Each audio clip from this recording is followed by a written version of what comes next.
yang IPO ke depannya itu kita harapkan harus minimal itu 10%.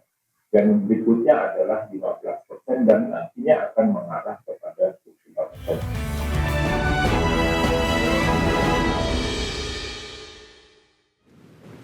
Pemirsa, Otoritas Jasa Keuangan mendorong peningkatan jumlah saham beredar di pasar atau free float dari yang sebelumnya 7,5% menjadi 25%. OJK mengaku dalam peningkatan free float tidak mudah, namun saat ini besaran free float di Bursa Indonesia cukup rendah di kawasan negara regional. Otoritas Jasa Keuangan berencana menaikkan free float atau minimum jumlah saham yang beredar menjadi 25% dari yang saat ini sebesar 7,5%. Kepala Eksekutif Pengawas Pasar Modal Keuangan Derivatif dan Bursa Karbon OJK, Inarno Jayadi dalam acara Capital Market Journalist Workshop mengatakan, kenaikan free float akan dilakukan secara bertahap mulai dari 10% hingga 25% pada emiten yang akan listing atau IPO terlebih dahulu. Untuk yang IPO ke depannya itu kita harapkan harus minimal itu 10%. Dan berikutnya adalah 15% dan nantinya akan mengarah kepada 25%. Inarno menambahkan, usulan penerapan free float pada tahap pertama pada perusahaan yang akan listing di Bursa Efek Indonesia ini telah sesuai dengan benchmarking di beberapa bursa, seperti di Bursa Malaysia, Singapura, dan juga Hong Kong. Peningkatan free float ini dinilai akan mampu meningkatkan likuiditas pasar saham Indonesia. Dari Bali, Riki Anwar di IDX Channel.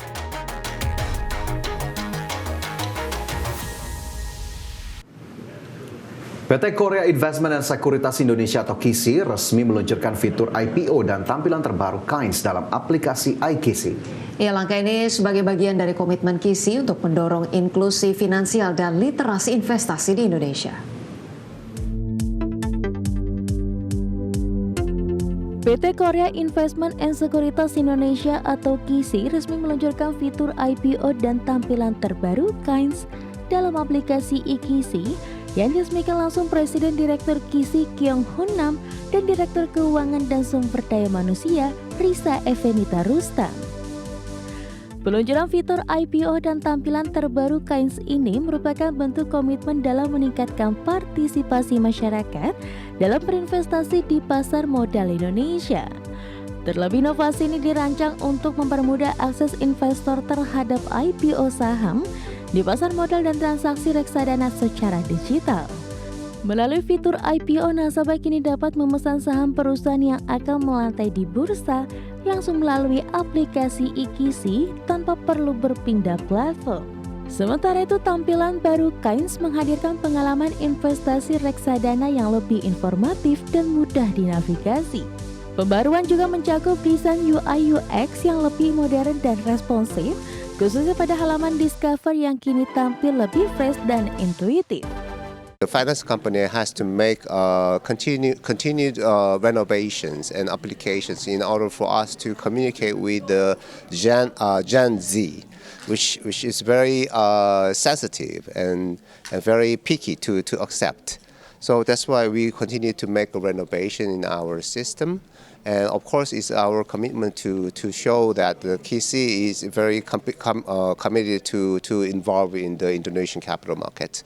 We will make a renovation continuously, and please take a look at what we are now trying to do. Sebagai bagian dari peluncuran ini, KISI mengajak seluruh trader dan investor saham individual untuk berpartisipasi dalam kompetisi trading KISI Challenge The Next Wave Special Edition yang akan dimulai pada 1 Desember 2025 hingga 30 Januari 2026. Dengan total hadiah mencapai 10 miliar. Melalui program ini, peserta berkesempatan memenangkan salah satu dari total 777 hadiah eksklusif, termasuk mobil, tas premium, ponsel terbaru, jam tangan eksklusif, dan tumbler kekinian.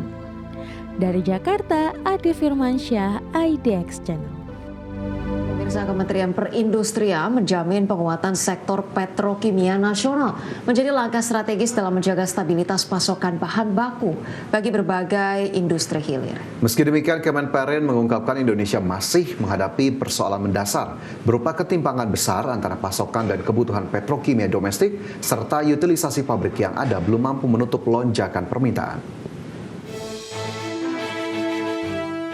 Kementerian Perindustrian terus melakukan penguatan sektor petrokimia nasional sebagai pemasok utama bahan baku untuk plastik, serat sintetis, karet sintetis, bahan kimia fungsional, hingga berbagai bahan kebutuhan industri tekstil dan farmasi. Direktur Industri Kimia Hulu Direktorat Jenderal Industri Kimia, Farmasi dan Tekstil Kemenperin, Wiwik Pujiastuti mengungkapkan Indonesia masih menghadapi persoalan mendasar berupa ketimpangan besar antara pasokan dan kebutuhan petrokimia domestik dalam berbagai komoditas kunci. Utilisasi pabrik yang ada belum mampu menutup lonjakan permintaan.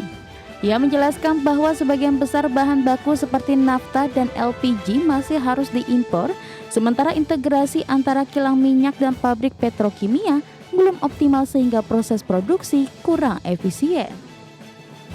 Di sisi lain, industri yang membutuhkan gas bumi juga terdampak pembatasan dalam kebijakan harga gas bumi tertentu dan alokasi gas industri tertentu. Keterbatasan infrastruktur serta belum terbentuknya chemical cluster terintegrasi juga memperlemah daya saing.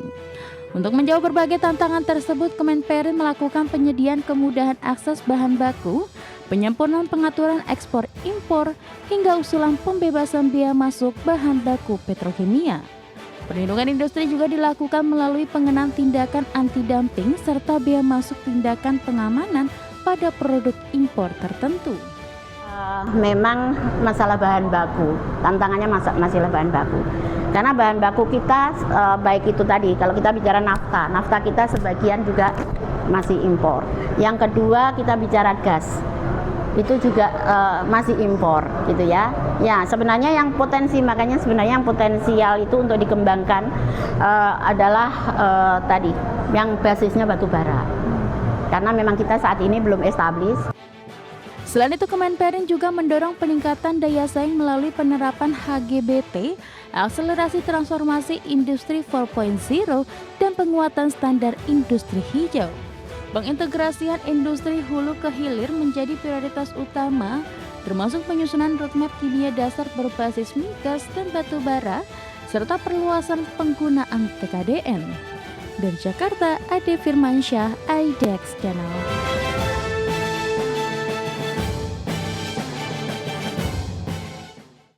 Asosiasi Olefin, Aromatik dan Plastik Indonesia atau INAPLAS menyusun roadmap pengembangan industri petrokimia 2025 hingga 2045. Langkah ini guna memperkuat fondasi industri petrokimia nasional sebagai bagian dari strategi meningkatkan kemandirian industri sekaligus menurunkan ketergantungan terhadap impor bahan baku. Asosiasi Olefin, Aromatik dan Plastik Indonesia atau INAPLAS menyusun roadmap pengembangan industri petrokimia 2025 hingga 2045. Langkah ini guna memperkuat fondasi industri petrokimia nasional sebagai bagian dari strategi meningkatkan kemandirian industri sekaligus menurunkan ketergantungan terhadap impor bahan baku. Sekretaris Jenderal INAPLAS, Fajar Budiono mencatat, dalam 5 tahun terakhir Indonesia masih dibayangi defisit besar pada komoditas petrokimia. Bahkan defisit pada 2024 sebesar 10,5 juta ton dengan nilai sekitar 11 miliar dolar Amerika. Peningkatan defisit ini menggambarkan betapa besarnya kebutuhan bahan baku yang belum mampu dipenuhi oleh kapasitas produksi dalam negeri. Fajar menambahkan, defisit bahan baku petrokimia bukan hanya menjadi beban bagi industri hulu, tetapi juga menghambat pertumbuhan industri hilir yang membutuhkan pasokan stabil dengan harga kompetitif. Jadi kalau untuk industri petrokimia sebenarnya demand kita masih cukup bagus. Kita itu sekarang konsumsi per kapita tuh baru 28 kg per kapita per orang per tahun untuk Indonesia. Sementara pertumbuhan kita rata-rata di atas 5%. Sehingga sampai 2045 itu kita harus double capacity. Kalau sekarang 4 juta ton kapasitas kita harusnya kan 8 juta ton. Itu yang pertama. Dan yang kedua juga sekarang ini kan hampir 50% produk-produk itu diisi oleh import. Nah ini kalau kita harus bangun berarti harus double capacity. Untuk itu roadmap 2025 hingga 2045 menjadi sangat penting sebagai panduan akselerasi pembangunan industri petrokimia nasional. Adapun roadmap tersebut tidak semata fokus pada peningkatan kapasitas produksi, tetapi juga pada penguatan integrasi antara refinery dan cracker sehingga Indonesia mampu menghadirkan produk petrokimia yang lebih kompetitif, menghemat devisa dan memperkuat struktur industri secara menyeluruh. Dari Jakarta, Adi Firmansyah, IDX Channel.